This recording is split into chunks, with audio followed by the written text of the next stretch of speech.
Welcome to NYU DC and the Associated Press.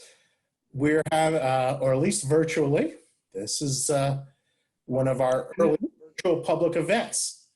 And this one is on environmental reporting on Earth Day, 50 years after the beginning of Earth Day. And this is a case study involving the Associated Press's What Can Be Saved series, and we are joined by two journalists from the Associated Press and a third journalist who will be able to give us an outside view and also talk about other new methods in environmental reporting 50 years after Earth Day.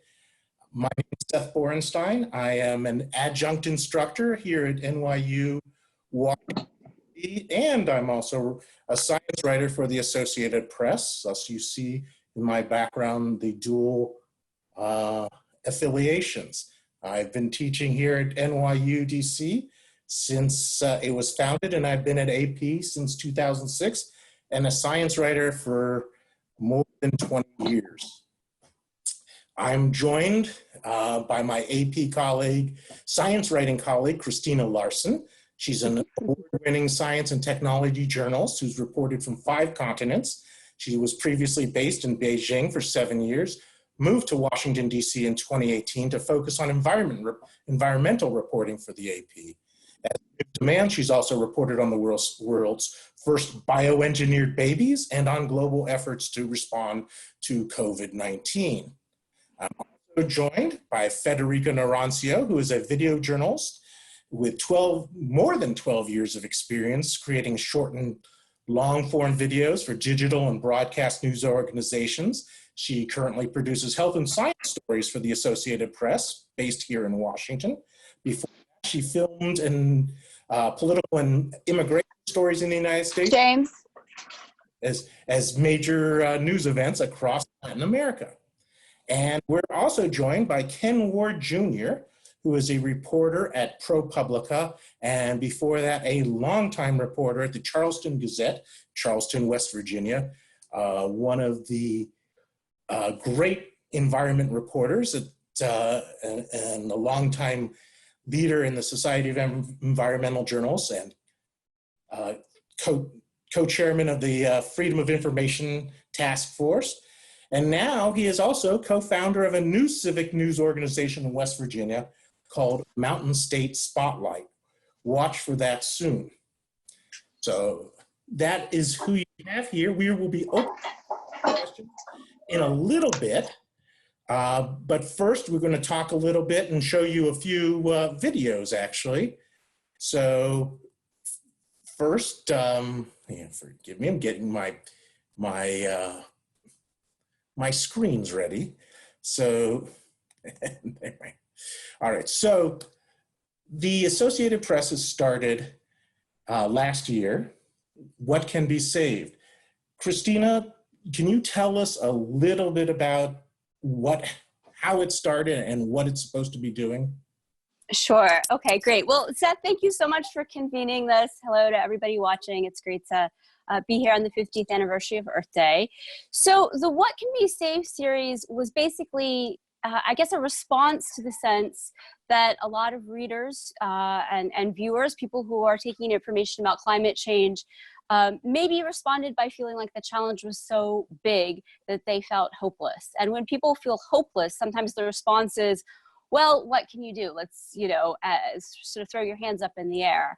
And so our hope was to engage readers and viewers in a different way, to spotlight examples of conservation programs, some directly related to conservation, some related to climate change, where there had been some measurable kind of success. So for example, I'm talking about the AP team, including myself, so different sets of colleagues reported on each story. But as a team, we went to, for example, Rwanda, looking at a long-standing effort to save a species from extinction, the mountain gorillas. There were less than 600 of them 15 or 20 years ago. Now there's a bit more than 1,000. That's still a very precarious number, but it's really thanks to the dedicated efforts of conservationists and scientists working with local governments there that there are still mountain gorillas on this planet. We looked at similar efforts in Jamaica to try to restore fisheries that had been destroyed by a series of events. Hurricanes wiped out a lot of the structure of their coral reefs in the 80s. Then they had overfishing and also a die-off of sea anemones. I can talk about any of these in more detail. I'm just trying to go through quite quickly. But over the last decade, there have been efforts to set aside some of the areas as protected areas where there's limited fishing that gives the fish a chance to spawn and grow before they sort of go off into the coral reefs.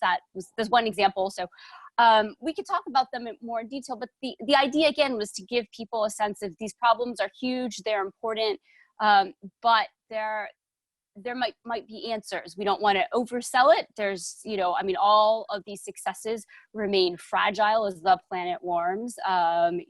The habitat that might be good for gorillas now, if the planet is significantly warmer, we're not 100% certain if that same habitat would be great, for them in much hotter conditions. But, that was really the idea. And the goal was also to show a diversity of ecosystems, diversity of locations, diversity of people who involve professional scientists, fishermen, sort of average, I guess, people who just lived near a forest or a species that they cared about and wanted to pitch in some way.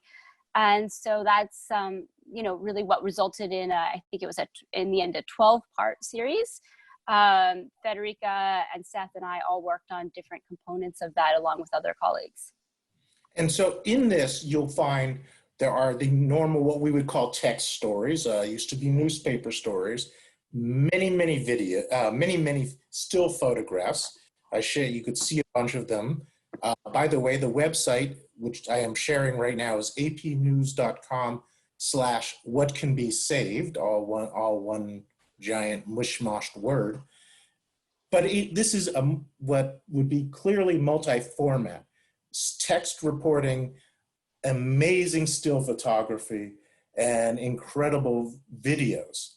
So all these stories have a dozen or so photos, I believe, and they all have videos, but not just the normal television news videos where everything is put in 2 minutes. Some of these are mini documentaries, as long as 13 minutes. We're not going to show you the 13 minutes, so don't worry. But you can find them all at apnews.com. But let us play a 2-minute version of one right now. So I'm going to give up my share screen, and we're ready to share the video of the first one, which is of gorillas that Christina did in Rwanda. And actually, while we're, so I'm hoping, there we go. And it should be only 2 minutes.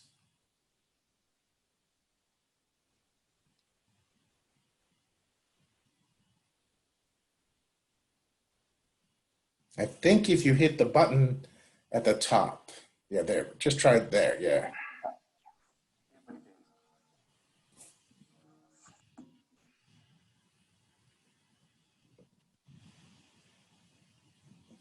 We're working on it, don't worry.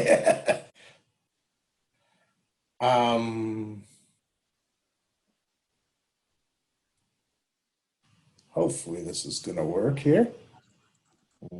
Have to get 3 seconds to one, but Neil deGrasse Tyson's man. Yeah, everybody pays.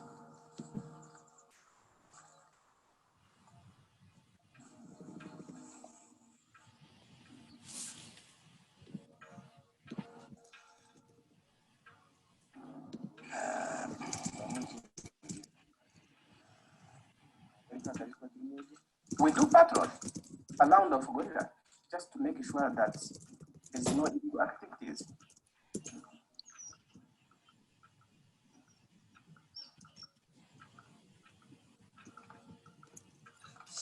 Even if my grandfather was a butcher, so now in generation, no more butcher in our family.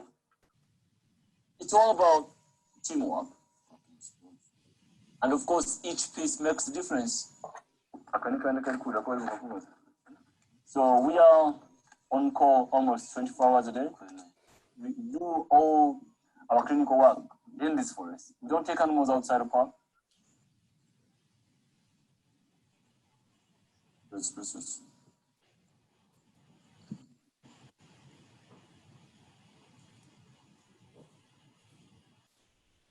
If we manage to preserve the habitat and keep investing our daily efforts in the conservation of that species, I think that population has a future. Rwanda has been very successful with this and has put a lot of effort into provide people around the park the opportunity to become part of the conservation efforts.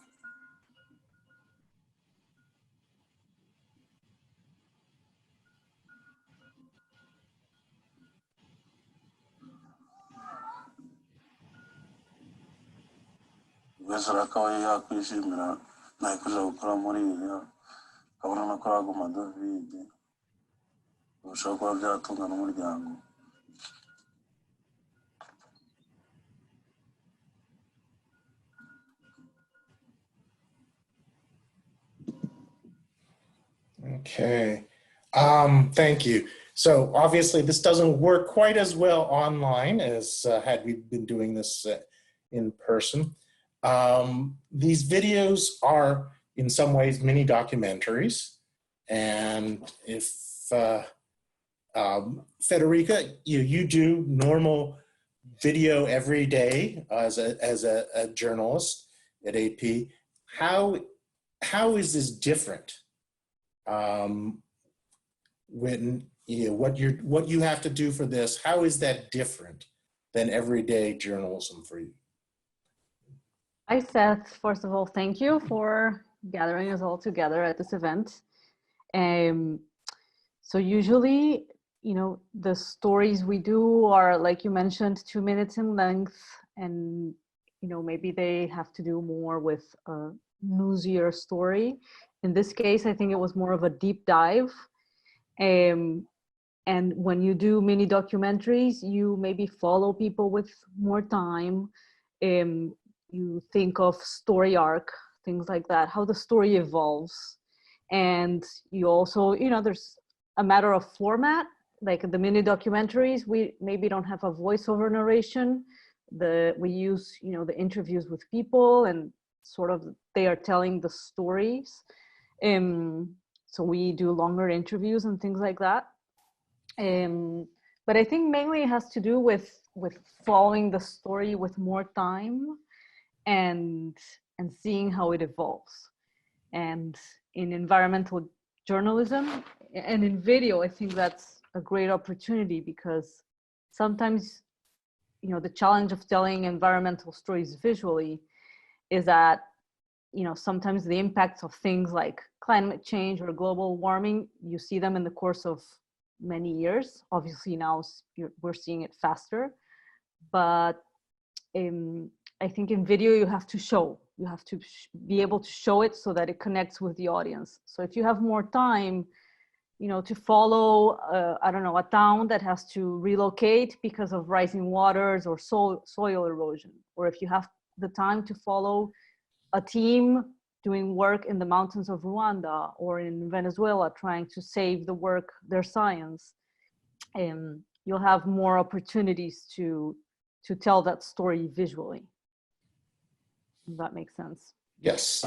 And for example, when you went to one of the videos, I think we'll wait because we're having the technical issues, is you and Christina went to Venezuela to report a couple of different stories, essentially, how difficult it is to try to work on ecological issues as a country is falling apart. And also you went to watch the disintegration of Venezuela's last glacier. where nothing can be done to save it.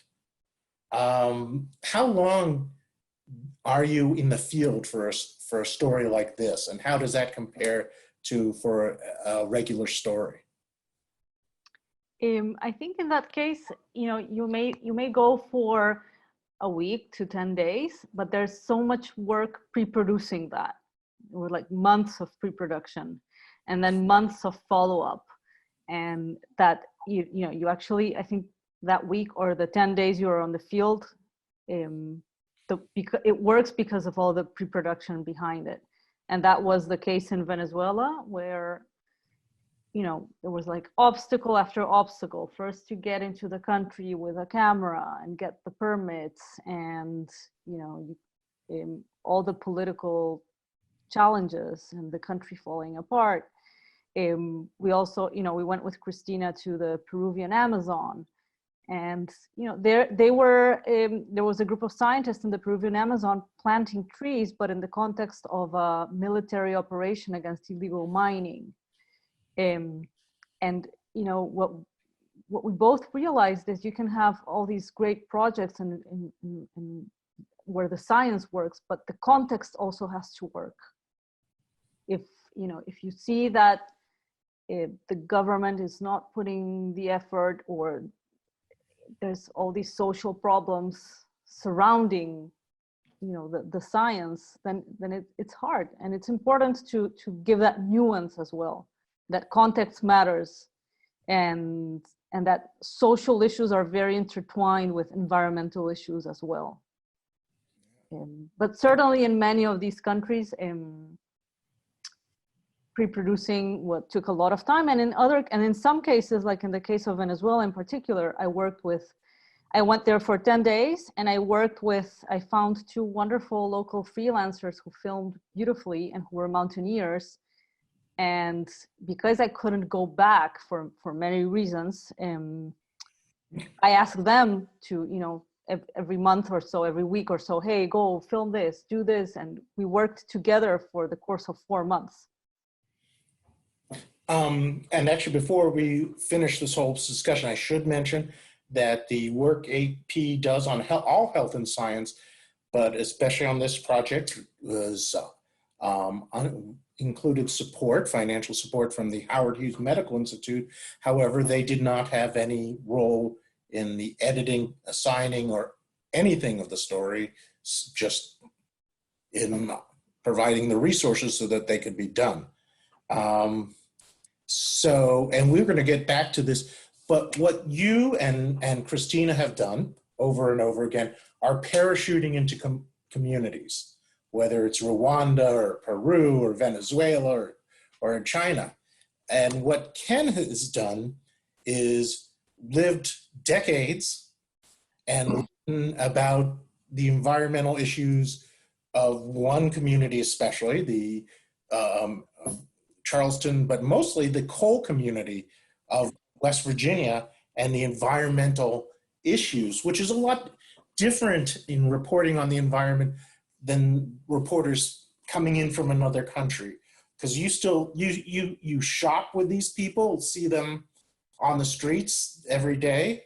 Tell me, how is it to report on environmental issues in a community that makes living on coal? Thanks, Seth. It's good to see you. Appreciate you including me in this important discussion. I mean, it's really amazing work by AP about important kind of issues and kind of setting a tone of trying to dig into a little bit of hope. I mean, covering any sort of, all news is local in some ways, and doing hard-hitting reporting about something like the coal industry is, I think, especially difficult when the place where you're doing that reporting and where you live and you work and your kid goes to school is the economy is based around that industry. But it's especially kind of broadly difficult to do hard-hitting local stories but it also keeps you really honest. You know, there's nothing that makes you make sure that you're getting things right and being fair to people than the idea that when you have a big story in the Sunday newspaper, you might run into the subject of that story at the coffee shop that morning, or being behind them in the line at the grocery store, or, you know, your kid happens to play on their kid's soccer team. So I think I think being part of the community and trying to give voice to everyone in the community, but especially to people whose voices otherwise might get drowned out, is difficult when that's the power structure in that community is so based around the industries you're reporting about. Okay. In terms of, and also in your reporting, as you point out, you know, you are seeing these same people, but you're reporting about an industry, the coal industry, that is, one, in deep trouble and been in trouble, two, every now and then has horrible tragedies. And for those of you, whenever there is a disaster in coal country, the first person you should be reading is him. He knows more about this than any reporter I know. And these are people, I mean, this is life and death issues here.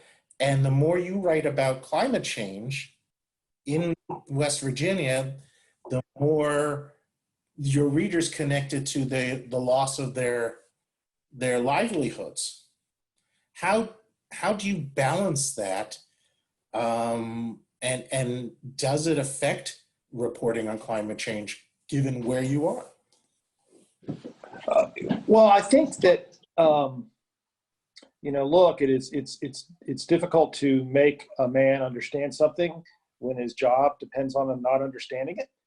Somebody a lot smarter than me said that. But I also think that I mean, the science on climate change, obviously, as you've documented as well as any journalist alive has been clear for so long.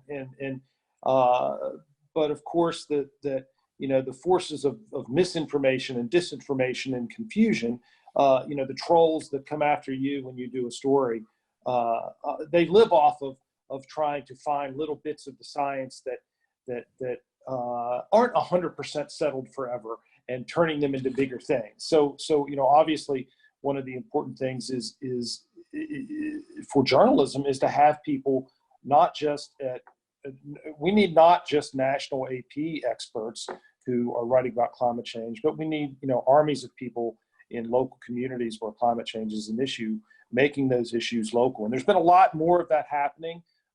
Inside Climate News, a Pulitzer-winning nonprofit news organization, has helped fund and helped educate local reporters to do more stories like this about, you know, what's happening in a former colleague of mine at the Gazette-Mail, Kate Mishkin, did some fascinating work with Inside Climate News about what's happening in the highlands of West Virginia to animals and plants, and what's happening to the ski industry there because of climate change. And those sorts of stories give a broader depth. And the other thing I think that certainly is happening is that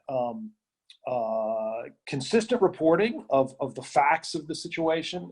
Eventually, the facts are stubborn things, and they're going to win. And the consistent reporting that myself and others have done about the fact that the problems facing the coal industry are long-term issues of being a resource that runs out, and of facing stiff competition from really cheap natural gas, that those issues are what really was harming the coal industry over the long term. And I think just reporting that over and over again, sustaining that kind of coverage, eventually, you know, people start to understand that.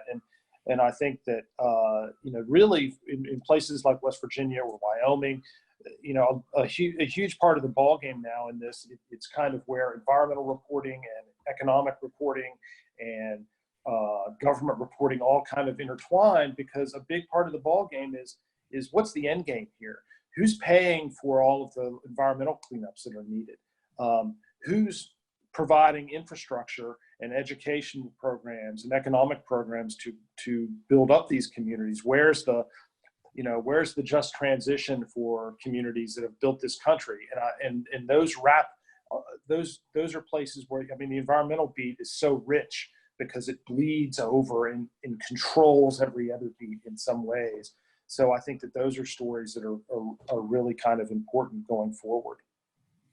So, and this is actually for all three of you, but 50 years ago when Earth Day started, environmental issues were incredibly local. It was the litter on your ground. It was your polluted air in your city, you know, whether you could breathe that, how well the air, how clean the air was in Charleston that day, or whether water was clean that day, that year. It was Lake Erie being polluted, oil spill off of California, the Cuyahoga River on fire. Those are all essentially local environmental issues. Now, Earth Day is not about local issues at all. It's about climate change, biodiversity, air quality globally. What caused these changes, and how has reporting changed? Looking at these issues that are more global than local. Christina, do you mind starting on that? Don't forget to unmute. I was gonna say, I feel like maybe Ken should start as the person who has the longest memory of how things have changed. I mean, I could take a stab at it, but yeah, I feel like maybe Ken should speak to that first, actually. All right, Ken. Probably Ken is too nice to point out, but he's younger than me. And I was just hoping somebody else would take a swing at it so I could stall for time that I would think of something to say. I mean, I think one of the interesting things that journalism can learn from is looking at politics, you know, and there's this kind of drive because of, you know, some particular TV networks and some particular websites that political campaigns, especially, you know, congressional campaigns, Senate campaigns, they cease to become about local issues, and there's this move to kind of nationalize them. That you know, the election of your congressman is about whether your congressman likes Trump or not, as opposed to whether your congressman is addressing issues that will help create jobs and a better educational system in your community, in your congressional district. And so I think that a lot of times, you know, that's kind of disinformation. That's like, look over here instead of over here, you know, candidates pounding their fist on the table and saying, you know, I'm with President Trump, so support me. While, you know, back behind them, you know, the local bridges on the interstate are collapsing, and what are they doing about it? And I think that journalists kind of can maybe take a lesson from that and figure out that, again, you know, all news is local, and you know, all of these sorts of problems have local components to them, whether it's biodiversity or climate change. And you know, in you know, most polls, you know, people care about their kids' schools, and people care about jobs for their neighbors, and people care about whether they have safe streets to walk on and clean water to drink, and all of these issues are local. And one of the reasons perhaps that climate change, for example, has been so easily obfuscated, is that journalists focus on it as a big global problem, as opposed to showing kind of local examples of it. You know, one of the most effective speeches I ever heard about climate change was given by my good friend Rich Trumka, the president of the AFL-CIO, his former president of the United Mine Workers Union, a coal miner from Western Pennsylvania, in which he talked about how his friends that he grew up with, they knew that the climate was changing because they like to hunt and they like to fish, and they noticed that the seasons were changing, and that the plants they were seeing were changing, and they understood something was going on, and they were worried about it. But at the same time, they also understood what happened what happened when a local coal mine closed and half of the town was thrown out of work. And what bothered them about the whole issue was when environmentalists would kind of applaud the closure of the coal mine that put their neighbors out of work. And so, thinking about how these things affect real live human beings that are our neighbors, I think is always a more effective way. And that's why I say, again, all journalism is local. Okay, so I have thought of something actually to say. That was really helpful. So I guess, I did a piece recently with one of my colleagues, Martha Irvine, and, we started this idea before COVID-19 became the sort of front and center news story. And we were looking at what young climate activists, including Greta, but also many others around the world, were planning for the 50th anniversary of Earth Day and what they hope to say in this moment. And that story became a story about how they were trying to maintain momentum that they gathered over the last year, even if they aren't able, of course, to do online marches because people are responsibly staying inside. So I did 2 interviews over WhatsApp, actually, one with an activist who's based in Uganda and one with a young woman in Ecuador. And, I came to them because I was interested in what they thought about global climate. But in both cases, they, in their own way, talked about their interests stemming from issues that were local. I didn't prompt them to do this. In the case of the fellow in Uganda, he was concerned about the fact that there were increasing mudslides in a certain region that destroyed homes and also killed some of the people who lived there. And he interviewed one young woman whose parents had died, and she was, I don't know exactly her age, but not an adult, and was now trying to take care of her younger siblings. And he felt quite moved by this situation. And he did some research and discovered that, in fact, that weather patterns are becoming more extreme there as many other places. And so there's less rainfall, but when there's rainfall, it's more torrential. At the same time, it's not only climate change. There's also been a lot of deforestation, which has left the landscape vulnerable to these sort of sudden flash floods that then can knock down the houses. And so he felt there wasn't good information in Uganda and did a bunch of teach-ins in elementary schools and up to college age. And he's considering running for a local government position because he says, it's hard to get the government's attention just as a civilian. So, I think he's 23, but he thought he'd run for office. And the woman in Ecuador, she was born in a community of about 1,200 people and a part of the Ecuadorian Amazon. Her mother married a man who is from Scandinavia, I think born in Sweden, but mostly grew up in Finland. And so she sort of spent much of her childhood between this quite small community and in Ecuador and sort of modern globalized Finland.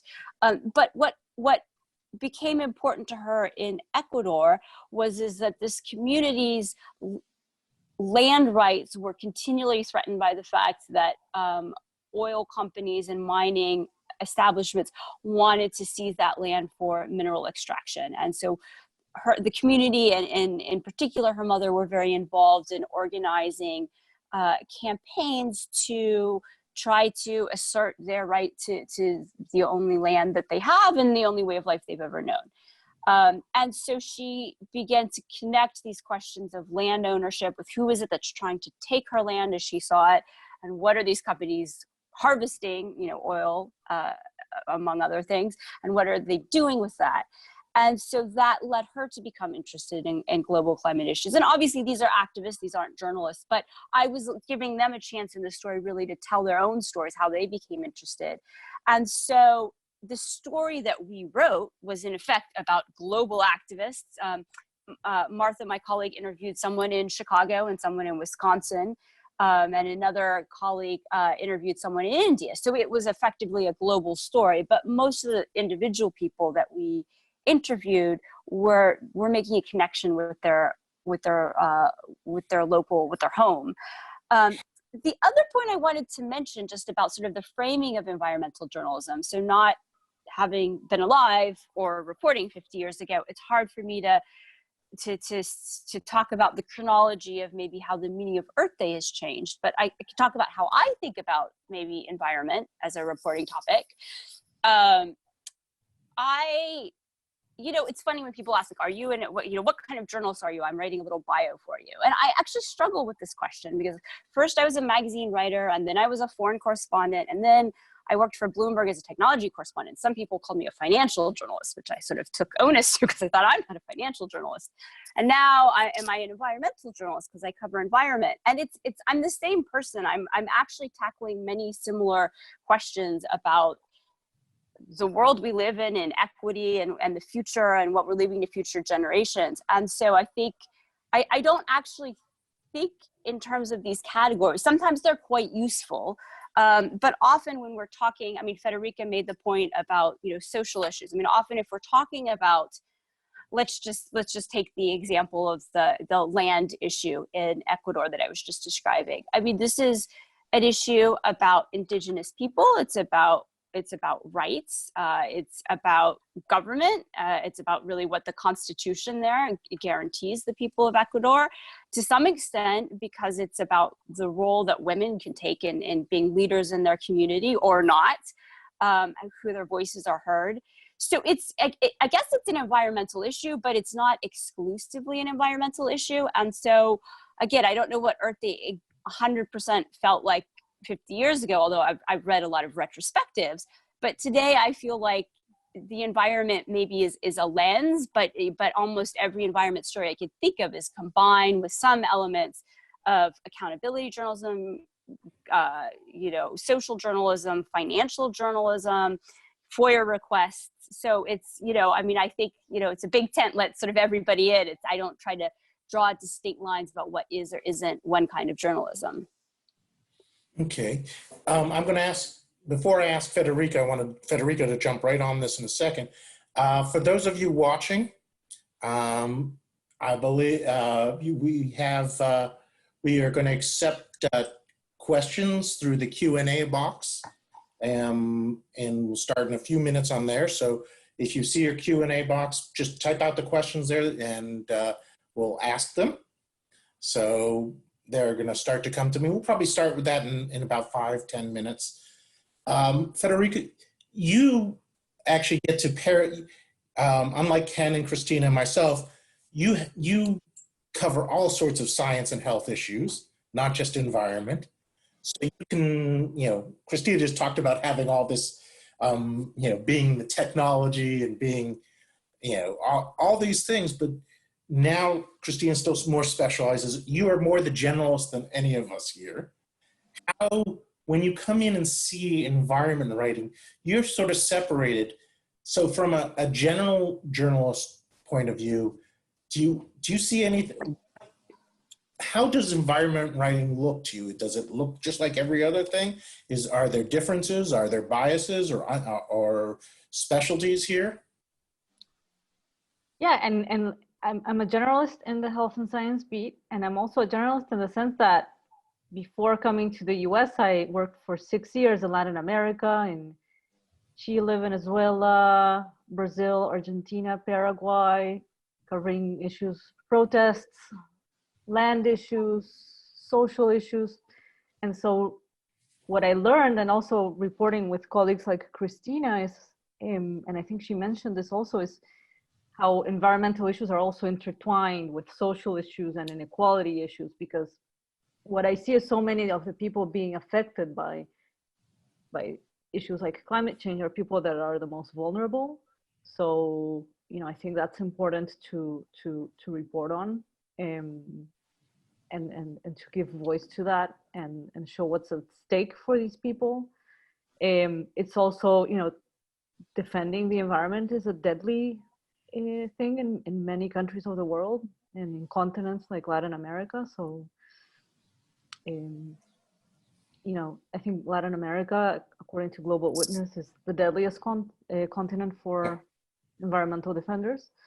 So I definitely think, you know, it's become an issue that where politics and social issues are intertwined, and it's important to show it in that context as well. Because I know reporters like Ken, Christina, myself get painted as alarmists, and when it comes especially to climate change by those who misinform or who reject climate change as a science. When you look, do you see a difference in the way reporters like Christina versus reporters like our medical reporters? Do reporters attack the issue the same way? No, I think, I mean, I think at least, you know, working with you and Christina, you certainly have that broad, wide perspective. And I think, you know, environmental and climate stories that we've worked on, I think it has been easy to work, especially on the video side, because we recognize we have to show it and make it palpable and real for people and bring it down to earth. So in that sense, I think, you know, it's been a very interesting experience in trying to do that with environmental issues. And so, you know, we've been, when you think of stories like that and try to bring them down to earth and make them more real and show the impacts it has on the ground in places and people, the result is better both for video, and I often find that for text as well, because it's not this esoteric thing that's not affecting people. You're seeing it and showing it. So in that sense, I really enjoy, you know, working with the environmental beat, because I do see there's so much at stake, and you know, it's important to show it. And when you talk about so much at stake, oftentimes, I'm sure you've heard this, Christina, Ken, that we're also negative. Is that by nature something of journalists who cover the environment, that we're negative and alarmist, or are we just reflecting what is happening in the world? Why don't you start, Ken? Gosh, you know, I had a friend of mine who used to see me and some of my friends from the Gazette walking down the street to go to lunch or go to the bar, and he'd say, "Oh, there's a cynical journalists," and I would always argue with him and say that we weren't journalists because we were cynical. We were journalists because we were romantics. And I think the absolute best journalists that I know are hopelessly optimistic people. They're convinced if people know the truth that the world will be a better place by people understanding what we all need to do to make it a better place. So I think that we're all really at heart romantics,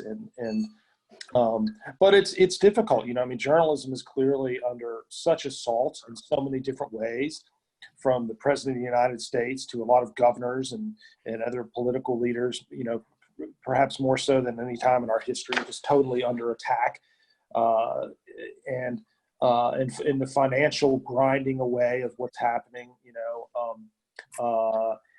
I have several good friends who you know, found out just in the last few days that they're facing furloughs, and you know, it's especially in local communities, and for the kind of journalism we're talking about, you know, you could go around to local newsrooms, including some in West Virginia, where recent decisions by owners and management were that, oh, well, you know, do we really need a reporter dedicated to covering public health? I mean, you know, I don't know that we can afford that anymore. I mean, what's heartening is there are so many things that are being done. ProPublica, who I'm associated with now, the local reporting network, is doing so much to support local journalism. Charlie Ornstein there is such a great champion for local journalism. Tomorrow, there'll be a big announcement from the just incredible folks at Report for America. 225 journalists in their class 160 local newsroom in 45 states, boots on the ground to go do local reporting. And when that list is announced tomorrow, if you go and look and see, you will see that a bunch of those are people that are covering and are going to be environmental reporters and energy reporters and health reporters and science reporters in local newsrooms. So I think while, you know, both the things we're reporting on and the news about our business is pretty negative, there's so much great journalism happening, and there's so many new models and new ventures and people that are out there to save journalism that I just, you know, I know that I get up every morning excited to see what's next and to try to do my part to give people what they need to know. If I have the moderator's prerogative to tell a story along similar lines, but and this time it's not just journalists, it's climate change scientists. There was the late Stephen Schneider was one of the top climate change scientists for decades. And his wife, Terry Root, is a now retired biologist who studied climate change and its effect on species. And when Stephen was in the hospital with a rare form of cancer, he was asleep and Terry was sitting by his bed, and the oncology nurse, the cancer nurse, came by and started chatting with Terry and asked what she did. And Terry told her, you know, I study how climate change is affecting animals. And the cancer nurse turned to her and said, "What a depressing job you have." And all Terry could do was laugh. And in some ways, are we considered having this depressing job, and yet we are by nature optimists and romantic, as Ken said. Christina, you know, to Africa, to Latin America, to Asia, to write these stories, which, as you point out, solutions. Is there an appetite for stories that are not completely doom and gloom? I think there is, Seth. I mean, I think, you know, I'm not sure if that'll happen today, but very often if I'm asked to give a talk, something about the environment, almost invariably one of the questions will be something along the lines of like, what can I do? You know, I mean, I'm talking about gorillas in Africa, or, you know, I have people, you know, people want to know what they can do to, you know, Seth and I reported on a scientific study about the number of migratory birds dropping dramatically across North America. You know, that's something that touches people's lives. They want to know what they can do to help more birds live. They want to know if recycling, you know, they've read some articles that the recycling industry is in trouble. What can they do? And I think people really want to feel that they can be part of a solution. And so I think the stories about successes, you know, and every success is, you know, with the asterisk that disaster could just be around the corner.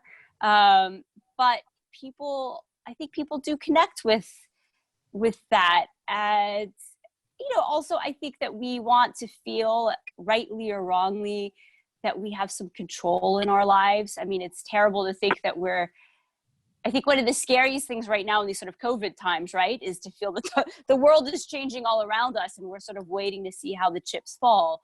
And that's the way that maybe many people also feel about climate change, but stories about people doing something concrete make you feel connected and not quite in control, but make you feel like you have agency. And I think that's really important. And I wanted to get back, Seb, you asked the question, you know, are environmentalists, you know, environmental reporters doom and gloom? You know, I mean, I think that's by the nature of the beat. Let's say if you're a technology reporter, often you're reporting about sort of new gizmos that are sort of new, exciting, and shiny. If you're a medical reporter, now you're reporting about COVID, but often you're reporting about new advances, new cancer treatments. And this is a sort of, you know, I guess sort of those beats have a sort of built-in, you know, progress element. You're reporting about how something today is better than what was available 5 or 10 years ago. And if we're looking at the earth and biodiversity, maybe it's the opposite, right? And so I think the nature of what we're reporting maybe makes it sound more doom and gloom. But I mean, I think Ken just made a good case for himself being a hopeless romantic. I don't hesitate to call you a hopeless romantic, Seth. So I do feel like there are, you know, the people telling these stories are optimistic that something can be done. Otherwise, you know, why would we be here trying to urge an outcome that's better than the worst possible outcome? Maybe we don't think that maybe we think inevitably there is loss, but we can maybe make that loss less grievous than if people didn't know and didn't take any action, I guess, is where I would come down on what I think sort of like the future might be. Okay.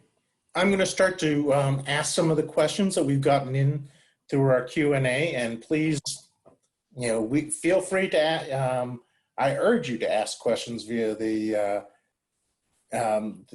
Q&A here. So the first one I want to ask, and I can't tell you who from, so is going back to Ken's comments about all news being local, and brings up the issue of fracking, or hydrofracking, which is the way we are getting natural gas, and the issues of opposition, and how does AP do interviews that are local on sort of issue that is both statewide, local, and national. And I want to actually bring in all three of you on this, because there's so many, when it comes to fracking, there are so many issues. There are issues about water quality. There are issues about the energy issues here. Because as much as people in Ken's state like to blame Obama or whomever for the coal mines closing, it is the cheap natural gas from fracking that has caused coal mines to close.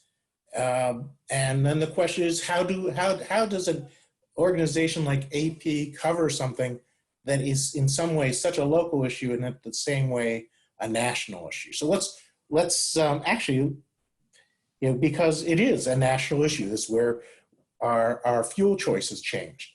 So even though the question was to AP, let's start with Ken and move broader. How big is an issue of fracking in West Virginia, and how does it affect coal industry there? Well, a couple of things. You know, obviously, as you mentioned, the real death knell for the coal industry, what's really killing the coal industry, is natural gas, and I think people here have started to understand that. We, you know, we worked on a project with the Gazette Mail and ProPublica through the local reporting network in 2018, looking at the natural gas industry in West Virginia. And we were looking at it through kind of an interesting historic prism, at looking at West Virginia's had 100 years plus history with the coal industry, and we know some good things and an awful lot of bad things that relationship brought. So we set out to look at the natural gas industry through that prism and see, you know, has West Virginia learned anything from its relationship with coal that is applied to its relationship with natural gas? And you know, we found out that, you know, the state hadn't learned a whole lot, that the state was doing the same things over again, that it was giving tax breaks, and that it was weakening environmental regulations, and not making sure that the economic gains were widely shared. And what's kind of interesting to me about that, kind of journalistically, we worked on that at the paper and with ProPublica, and looking mostly at the gas producing in northern West Virginia, and then last year ProPublica did another local reporting network cooperative project with the Times-Picayune and the Advocate, looking at Louisiana and the oil industry there, looking at the also in particular at the chemical industry that's grown up around fracking and the use of all of the other stuff that comes up with the natural gas to make plastics, and Al Shaw, who's just a brilliant journalist at ProPublica who worked on both of those projects, said this thing to me about how he felt like he had kind of seen the natural gas industry from both ends now. He had seen the part in West Virginia where the gas is being produced, and you'd seen the part in the Gulf Coast where that gas was being used to make plastics. And so what you had there was a really unique thing that the local reporting network and the ProPublica's firepower and its willingness to engage with what journalists does journalistically, which is take stories that are inherently local, but also inherently national, as you say, Seth, and connect them. And that's really a powerful thing. And of course, AP does that sort of thing all the time too, with AP reporters that are out all over the country and all over the world. And I think that those sorts of connections, and it's kind of, part of the goal there of a local reporting network story, ProPublica, was to do a story of immense local importance that would also have great national interest. And so I think that that's a really winning recipe for journalism is to come at it from both ends that way and tell the story in both a local and a national way. Well, Christina, what about the issues involved in fracking? I mean, how are they, and what are the environmental stories involved in fracking? Put it that way. How do you handle those?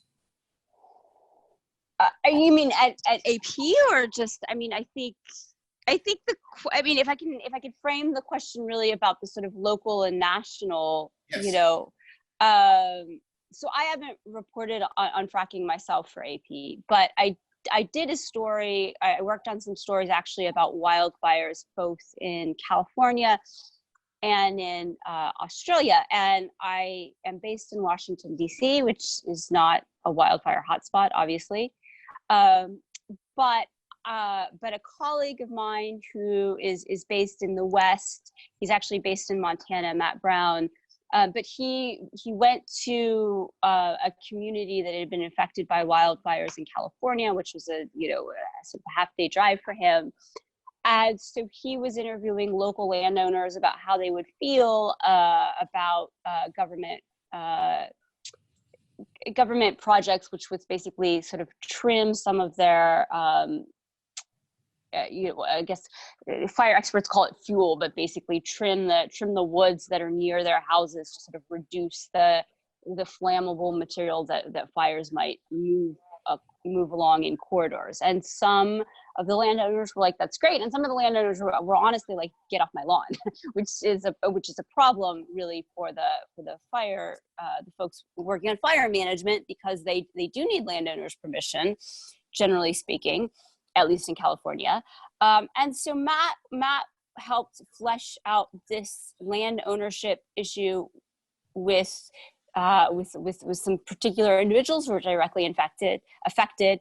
And I, meanwhile, was calling fire experts to talk about, why are we seeing wildfires that are greater today than we've seen in the past, or seeing more frequency, or, what are the changes? Is this related to climate change? Are there other, beyond trimming fuel, are there other strategies?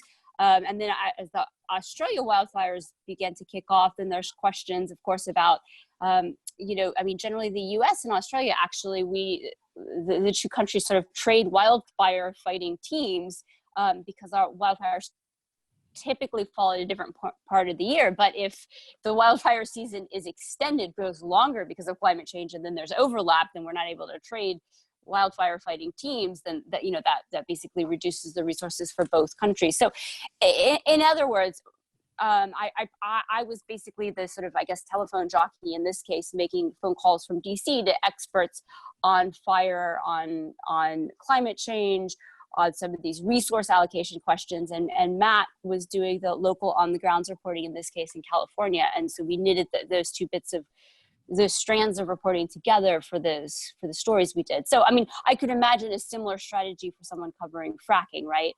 That somebody who was based in Wyoming maybe would go out and talk to people directly affected, and somebody in DC or in West Virginia or anywhere else would be talking to experts about, sort of the public health implications, or the water, what we know about water quality. So those kind of partnerships can work quite well. And with AP, obviously, we're a big we're a big organization, so we have reporters in many locations. You know, what Ken was describing with ProPublica, there's basically an alliance of people who are parts of different newsrooms that are able to work together in that way. Federica was describing before her reporting in Venezuela.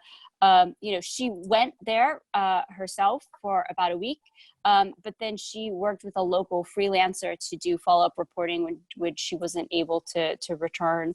And they could do, you know, even if she had been able to return, she would have not returned like once a week for 2 months, right? I mean, they could do a lot more follow-up that she, you know, wouldn't have been able to do. So I think, you know, alliances like that can be structured in different ways, but are often helpful to have something be both a local story and a national story or a global story.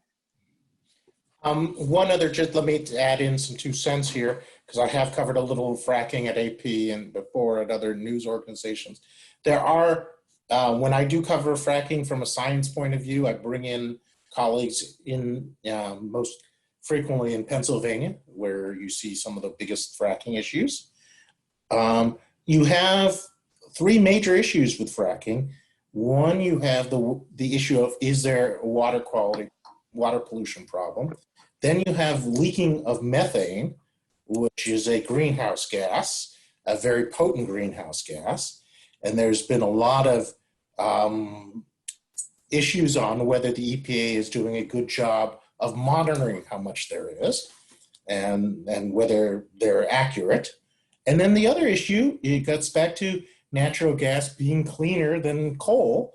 And thus, in many ways, one of the reasons carbon dioxide emissions from the United States have been shrinking over the last 10 plus years is that we've switched from coal, which is dirtier, to cleaner natural gas, which is not carbon free, but is called a bridge fuel.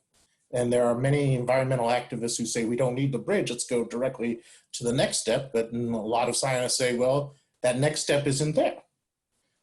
One question we got sort of jumps on this is, are people who are worried about fracking and those who are supporting it suddenly seeing the benefits of clean air because of the people staying at home from the pandemic? And I think I have to once again talk about this myself, because just today I have a story that came out, and you'll see it. I've just shared the screen, looking at what has happened on Earth as people stay home. The air is cleaner. We're seeing a 30% reduction in the Northeast in nitrogen dioxide pollution. In Rome, it's almost half of what it was a year ago. In New Delhi, India, they can actually see see things, which they couldn't. New Delhi was one of the dirtiest cities on Earth, where the same thing happened in China months ago, which Christina reported on. We're also seeing wild animals. So this is, but these are temporaries. Our temporary, changes. Let me stop sharing that. And let's go back to another question. So, and I'll bring more on pandemic here. As news reports identify human consumption of wild animals as the root cause of COVID-19 and prior health challenges, and bringing in what Jane Goodall has said about this, can you comment on how knowledge might change government policy? And this is perfect for Christina, who spent so many years in China and has looked into this. Can you talk about the issue of wild animals as food and COVID-19? Okay. So this new coronavirus, like other viruses, we believe originated in bats, probably horseshoe bats, and there was an intermediary species, and then that was transmitted to humans. So the issue is not directly consumption. It's really sort of humans coming into more sustained contact with wild animals.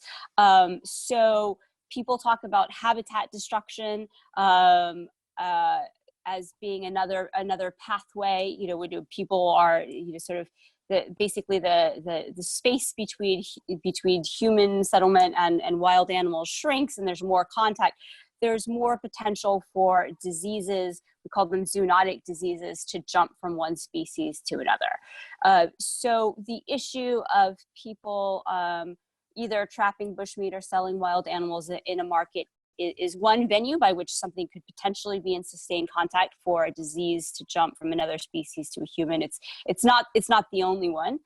I think it's quite. I mean, there's a lot of issues that would get involved in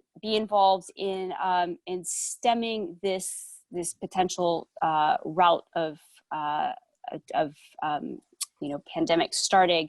The Chinese government has made some pretty strong steps to try to shut down or limit the trade in wild animals.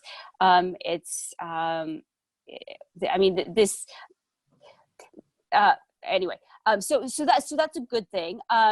Enforcement is always a challenge in China. I mean, before the pandemic, you've probably read articles about how China was going green because they had, some regulation that was supposed to reduce coal use. And then you probably read an article the following month about how still lots of people had lung damage and other conditions because of air pollution. So, governments pass laws and imperfectly implement them. That happens everywhere, including in China. So it's a good step, I suppose, that the government is trying to crack down on some of these venues, trapping of wild animals, but it's not a guarantee that we will quickly see a meaningful change. I think the other thing that I'm thinking about lately, which just touches on conservation issues broadly, whether the impetus is to stop zoonotic diseases from emerging or just to save species for the sake of saving species. This pandemic has obviously shut down the economies of a lot of countries, and the people who are most severely impacted are often the poorest and the most vulnerable people. And so efforts to stem people hunting for bushmeat, that means you sort of hunting for species that aren't domesticated, that had been gaining traction in some places in Asia and Africa. I've been talking to some conservationists, and they say that, now there's increased hunting of bushmeat because people are starving, because they can't, do whatever they were doing to earn money or get food before this pandemic started. And so you have another kind of enforcement issue and economic issue.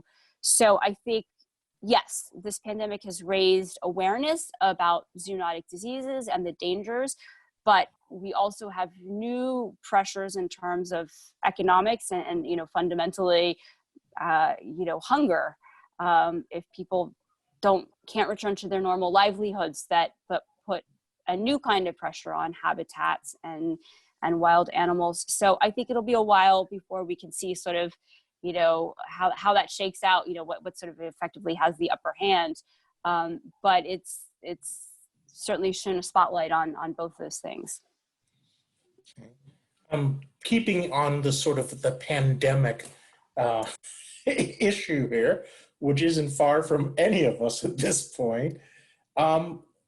And looking at, so the question is, do you have comments on Project Drawdown with a recognition of the current lens of living through a pandemic, or in other words, best actions today for the future? So let me sort of explain a little bit about Project Drawdown. Let me even share screen here. Hold on a second. So Project Drawdown looks for solutions and is much more solution oriented than other groups in terms of what can be done both as a person and as a society. Let me do a quick share here. It's drawdown.org. So the quote, so the question is, when we see ourselves in a community, in a situation where we're all sort of stuck and we're not driving as much and we may be using less carbon and we're using Zoom more often, is this a peak of the future, or is this sort of a temporary thing? I don't know who wants to jump in of the three of you. The moderator's prerogative is to not jump in.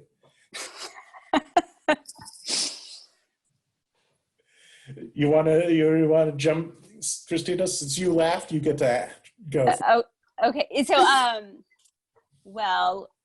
I think. Oh, first of all, I mean, I'm speculating. So if I could tell you what the world would be like in 2 years exactly, then, you know, I mean, I would be a soothsayer, I suppose. But I think that, I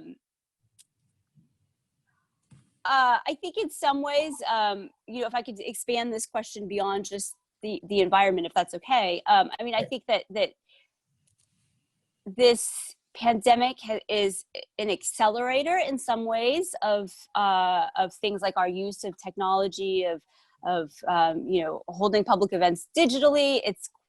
It seems possible to me that many workplaces that previously disliked the idea of work from home culturally will realize that their employees are just as productive as home and maybe more supportive of that in the future. I don't know if my employer will be among them, but I think many employers will probably, you know, do that. I think courses, I mean, schools that have mostly been in-person universities, but have had online course options, maybe they will accelerate what they do in terms of online learning because they're being forced to learn how to do that at scale. So I think, you know, in terms of technology's role in our lives, some things that this is sort of like an experiment and we'll see what works and what doesn't. And some things might stick around for a long time. In terms of, I guess, you know, to make a connection with climate change and environment, I think that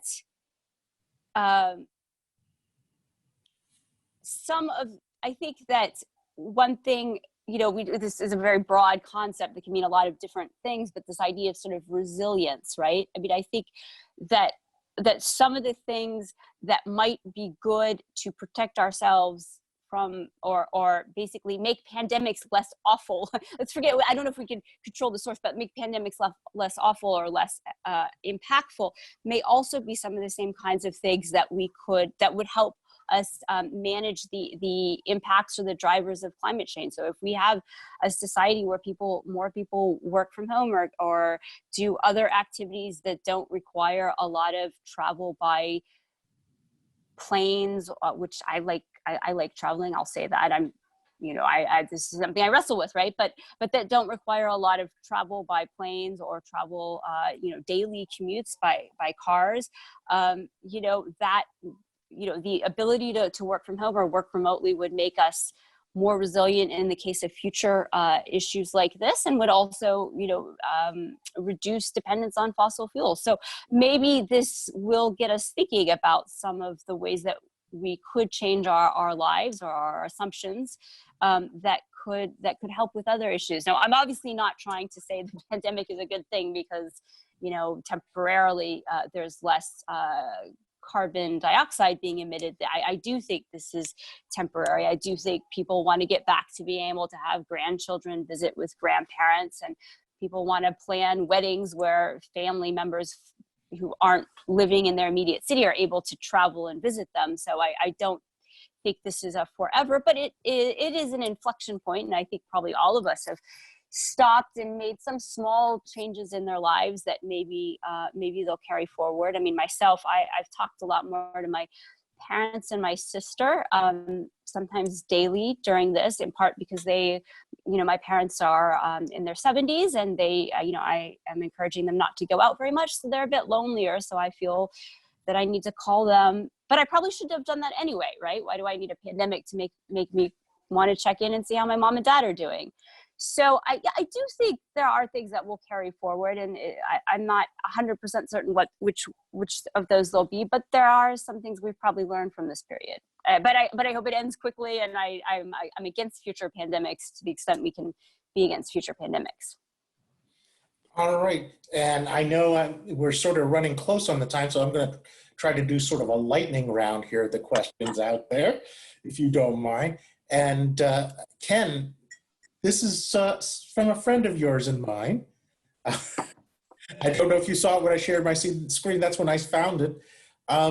With continued thinning of reporting ranks and news holes in print editions, exacerbated by COVID-19, as you talked about friends being furloughed recently, how can local reporters who cover climate and environment, whether on the beat or not, band together to increase coverage? I don't know if you could guess who this is from, but a hint would be he's got a couple Pulitzers under his belt. Gosh, yes, I have some idea who that might be from. Well, I think there's a couple of ways that journalists who want to cover the environment and how all of these issues connect can band together. One, of course, is let's see if I can correctly hit the pitch as it was tossed to me. One way would be to sign up and join the Society of Environmental Journalists, which is a great network of reporters who. Funny, there it is on my screen. Wow, it's funny how that happened. That's one way, but in seriously, I think if you're an environmental reporter, you should also join IRE and use all the investigative reporters and editors. And I think also, I mean, really, I think that that organizations that are like ProPublica and like Inside Climate News, and of course the AP is the oldest and largest news collaborative. I think collaboration is the name of the game in all of this, and taking the knowledge that local reporters have of their communities or their states, and the firepower to do data reporting or mapping or engagement reporting that larger organizations have, and collaborating together on these stories. It really is true. We are stronger together, and we need. One of the things that we have to do is kind of beat down these ideas that that journalism is all about competing, and journalism really should be all about the public, the readers, the viewers, the listeners, the people that need information, and we need to focus more on those folks. And as Steve Waldman talks about, the information needs of those folks, and with the information needs are that the public needs us to work together to get answers for them right now about whether it's about the pandemic or climate change. So collaboration is the key. And before I stop sharing the screen, I just want you all to see on the screen two very important things. One, the Society of Environmental Journalists Awards for reporting on the environment. If you are a reporter, you have a few more days left. There's $17,000 plus in cash prizes. And there's a little box to the upper right on joining for students and journalists and educators to join SEJ. There is a special low price for students. I cannot remember what it is, but I know it's really low. So then let's go on to climate. It's a bunch of climate questions. How do you choose? Let's talk about Greta Thunberg and how she's reported on as a undeniable change, how she's changed the ways. But what about local figures too? You touched upon this a bit, Christina. And then the other part is, how do you balance and talk to people who, and this part would be for Ken, who just will not accept the science and are just stone cold rejectors of climate science? So let's start, Christina, for a second with is there an over coverage on Greta, and should we be more local Gretas? Well, I think that there are a lot of local Gretas. AP has reported on them. The article that I mentioned that came out on Monday with my colleague Martha, we talked, there's a woman named Jamie Margolin in Seattle. She also interviewed people in Chicago, a young man in Wisconsin who's actually a student at University of I think he's in Madison. I think he's at the University of Wisconsin. He's also running for city council there. And, I know other news organizations have also covered lots of, activists who, some took inspiration from Greta, but many of them were doing their thing long before Greta. It's a mystery to me, honestly, why Greta became such a lightning rod of attention. I mean, obviously she did something really well. She drew attention to issues she cared about. And then once somebody becomes a celebrity, I guess it's a reference point that then people recognize. One of my colleagues, Ellen Nickmeyer, who reports on EPA and the Department of the Interior based in Washington, she's from Oklahoma. She took a vacation earlier last year. And, I said, oh, how was Oklahoma? What did people ask you about? Were they interested in your job? And she said, all people really wanted to know about was Greta. And I thought, really? That's what they, there's a lot of environmental issues in Oklahoma, but, they heard that she was an environment reporter and wanted to know about Greta. So, there is interest. I guess it's hard to maybe find a balance between overdoing it and underdoing it. But certainly places have reported on many young activists and older activists beyond Greta. She's just somehow the one that the public remembers. Okay, and Ken, on those who just, how do you re-educate, as one of my students says, those who just simply do not believe the harmful effects? Well, gosh, Seth, you could probably answer that better than me. But I think that you look, some people are not persuadable. And by that, I mean, they're not really interested in the facts. I think we're going to find out, we're finding out right now, where that gets us. We're not caring about science and facts and experts and thinking that people that, that if you, that you're not a normal American, if you want to understand something that's complicated, to quote West Wing, people who like baseball can like books too. And so I think that it's spending too much time on, people who are coming to any piece of journalism with their own narrative about what that piece of journalism says, I think is kind of folly for journalists. Which is not to say that all of us shouldn't, my father was as you know, I think, Seth, my father was for 30 years was a high school chemistry, biology, physics teacher.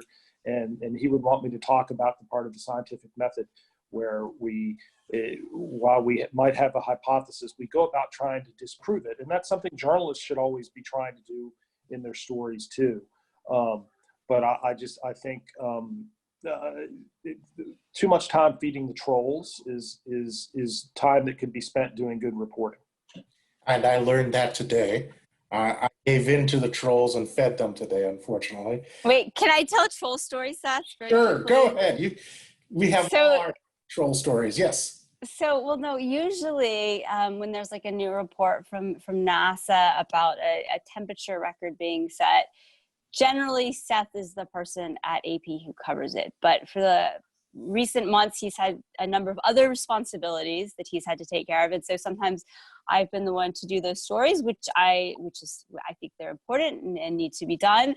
But I admit I have dreaded the online trolls, because I've written about a lot of other environmental topics, a lot of other science topics, and I never got the volume of hate emails and hate Twitter messages as when I just reported on something as simple as, NASA says this was the second hottest, December, since records were kept, or something similar. So these climate record stories really are a troll magnet. And I mean, I just ignore it. Seth sent me, he has sort of a form email that he sends, which is like, here are the facts, and I was like, I'm just probably not going to engage. I don't think these people are earnestly engaging, but the trolls are out there. I often get told by trolls that, you wouldn't want to cover proof that climate change is a hoax and wrong, that the scientists are all wrong. And the irony is, if there were a legitimate story, factual, real, that says this long time science is wrong, that would be an amazing story. One of these stories that if you were the only person to break, the first person to break it, it would be an award-winning story. There's only one trouble with it. It's not true. It's, if you, and I have children and hopefully grandchildren someday. I want them to live in a world where they don't have to worry. But I'm also a realist, and my job, and Christina and Federica and Ken's job, is to reflect the world here as a mirror. And we're not going to tell you something that we want to hear. We're going to tell you what it is. What's the funny thing is, if we were sports reporters for, let's say, the Boston Globe, and the Boston Red Sox lose the World Series, we're not going to report that they won because we wanted it that way. We are reporting what happens. And so some of the same trolls who can't accept reality of science have no issue accepting the reality of when their home team loses. So that is often an analogy I like to point out. Sometimes your team loses and you just deal with it. And sometimes your preconceived notions, whether you are a conservative or a liberal, are wrong based on the science. My job, Ken's job, Federica's job, Christina's job is to tell people, here's what it is, deal with it. All right. Another question is, how do you choose what facets to report, to prioritize in reporting on the climate crisis? How do you determine what is the most important story to tell for the communities you write for? And Federica, we have not brought you in, and that is my fault. So when you have the story, how do you prioritize who you want to talk to in stories like this, especially a story like climate change? I think, well, the particularity of video is that, some stories are better told in text, other stories are better told in video. That's a fact. So in video, I usually look for, people that, first of all, obviously, express themselves well on camera because of the passion they transmit, or, because they have that ability to convey and explain things in a very approachable manner. And in the case of Venezuela, for example, it was very clear. One of the women in the team, one of the scientists, Alejandra, she sent me a WhatsApp audio the first time we talked, saying, you have to see the way we're working. We have no electricity. We have, I don't know, so many, we have no paper in our university to print things or sheets to take to the field. So, she had a sense of urgency in her message that really caught my attention. And even though, I interviewed many people, I think she was kind of like the ambassador for the group and the one who served as like the main link throughout the story, because she really was able to capture that. And It's funny because when we were talking about solution-based journalism, now I'm, totally super excited with that, and I see how important it is. At first, when they first mentioned the series, I with our editor, I kept telling him, like, I don't know, I can't find anything for video. It's hard because I didn't want to be also naive about it. And, in the end, I think it's not as much finding the perfect solution that you can tie with a bow, but people who are trying. And certainly that was the case in the two stories we told. I don't know yet if there will be a happy ending to that or not, but the fact is, these are people who are trying to, in one case, reforest areas that have been damaged by mining. And in the case of Venezuela, it was more about people trying to save their work and their science and documenting what's happening around them, even though the political situation conspires against it. Okay. And one thing I want to point out that you didn't point out, but is especially hard for both video and video journalists and photographers in climate change, is carbon dioxide is not a visible gas. It is, you cannot see it. Federica cannot give us a video of carbon dioxide. Whenever I write a story, as Christina knows, Ken knows, we have to have photographs at the very least. How do you photograph climate change? So often you will see these photographs of coal plants, power plants, with emissions coming out.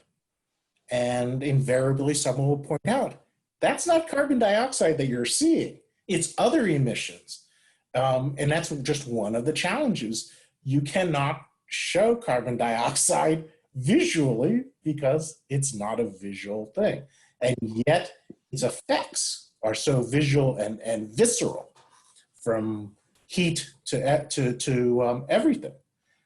So let me get one of my students' questions here. I've gotten a few. Found particularly interesting the AP stories that emphasize incentivizing local community support, need to support environmental initiatives. Were these stories picked specifically because of their incorporation of locals, or is there a broader movement of recognizing the benefits of engaging with local communities? In other words, are we specifically looking local on these environmental issues when we go to these places? I can take a whack at that one. I think to talk in generalizations, I mean, if we're talking at least about sort of conservation, which a lot of the What Can We Save stories were, I don't know, maybe 50 years ago, there was an idea that if you wanted to save the gorillas or save the elephants, that might come at the expense of the communities who lived around those animals. Or, one of the stories that Federica and I did actually was about a reforestation project in West Virginia. And it was an area where coal mining had changed the land such that when after the coal mines closed there in the 80s, the land was compacted with bulldozers so that it sort of retained the shape of the mountain, but then it was really hard to actually grow new forest. It was almost like sort of trying to grow forest in a parking lot, so there were sort of stunted trees and not the native trees that were there, and then you didn't have the native wildlife couldn't come back to this altered habitat. So, whether we're talking about somewhere that's, a local place in the United States or a far-flung continent, sometimes there was sort of set up an opposition between, the thing you're trying to save and the people who live around it. And now environmentalists, conservationists, government officials tend to realize, no, that doesn't work, because that's not going to be sustainable if you see some kind of an opposition. There needs to be some value for the local people in conserving this thing. Otherwise, whoever wants it conserved, once they go away, then whatever they've set up won't endure. So I think that our focus, the reason that we ended up telling stories that had some local component, honestly, was because that's that the projects themselves had begun to realize that that was important. And so, you know, with the West Virginia, you know, Federica and I, we went out with some people from the U.S. Forest Service who were in charge of these replantings, and they talked about some of the people around saying, "Oh my God, you know, this used to at least look sort of manicured, and now you've got all these ripped up trees. This is a disaster." And you know, the people were saying, "Well, actually, you know, do you like to hunt this particular sage grouse? Well, this sort of intermediary habitat is good for that," and trying to assure them that something that was being done in terms of conservation and biodiversity would have, even if it looked like a disaster at first, that it would have some kind of local recreational or other utility for them. They also talked about how restoring the native vegetation was better in terms of absorbing rainfall and reducing, you know, the flood risks. And, you know, in terms of the gorillas, honestly, you know, building some kind of a tourism you know, structure so that the money that people are paying to come and visit the gorillas as tourists, some of that money is going back into the local economy to give people, you know, jobs, whether it's, you know, running restaurants or being guides. So, yeah, I think that's just a reflection of a changing idea of what conservation, you know, broadly means. Okay, so we only have a couple minutes left. One of these questions is looking at the semantics of covering climate change and how do you avoid he said, she said. So let me quickly address the semantics, just to tell you, as someone who's helped AP in its style book, write the style for climate change, is first on the issue of climate change versus global warming. We use it interchangeably. I tend to use global warming first and then climate change, just because global warming is more. Climate change is also more broad. You know, it talks about extreme weather, rainfall. Global warming is really just a tiny part of it. There are people who reject climate science, and you notice I don't call them deniers. We call them people who reject climate science, because deniers is sort of pejorative. But so, and skeptics, which they prefer to call themselves, is not actually accurate, because they're not skeptics of science. They just don't believe in science. There's an active group of skeptics, professional skeptics, who investigate paranormal, who object to these people hijacking their name. And I highly recommend their magazine, Skeptical Inquirer. It's very good. So there are some of these people who actually think climate change is a conspiracy, you know, because global warming doesn't work. Actually, climate change is the preferred word of scientists, because it is more accurate. Global warming is sort of used by journalists because it's more, just more accessible. So getting to Ken, and can you, how about addressing how do you avoid he said, she said in covering climate change? And then this will be our final question. You want me to tackle that? Yes, you mind tackling it? How do you avoid he said, she said in climate change stories? Just don't do it. That's a perfect answer. You know, I think it's really pretty simple. You don't want to, if you know, this idea that, and I think really a lot of this comes from, you hear these stories at Society of Environmental Journalists meetings. There's horror stories about, you know, kind of old line newspaper editors who are just convinced that every story has two sides and only two sides, and that's what you have to do, and that if you find, you know, the most, you know, the most quote unquote radical hippie leftists that you can, who will say the sky is falling tomorrow because of climate change, and then you find somebody who says that more carbon dioxide is great for human beings, and you quote both of them, then you've done a great job, because you've gotten both sides. And really what you've done is bracketed the truth, and you know, so, you know, it's really, you know, you see a lot of this, you see a lot of discussion going on today about this, about quoting people who aren't really experts in infectious diseases, talking, you know, it's kind of mission creep or expertise creep. because somebody's got a bunch of fancy letters after their name, they're suddenly an expert in everything. And I think it's really as simple as avoiding, that sort of expertise creep. You don't go to a plumber when you have a heart condition. Right. And so when I'm writing about the science of climate change, I don't go to an economist, right or left. I don't go to a politician. I go to a scientist who covers this. And just because you're a scientist or an engineer doesn't make it the same thing. It's, if you have cancer, you don't go to an eye doctor. Or a dentist, both, well, dentists aren't MDs, but you don't, eye doctor has an MD, an oncologist has an MD. One of them can treat your cancer. One of them helps you see better. So I think we've shot way past our time. I truly appreciate, if this were a normal situation, I'd ask for the crowd to applaud, to thank you. So if you please, Federica, Christina, Ken, please accept the virtual applause and thank of the dozens of people who have been here. I truly appreciate it.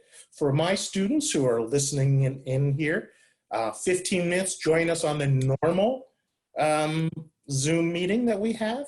And again, thank you. I believe this has been recorded, so hopefully the way through NYU, they may post this somewhere.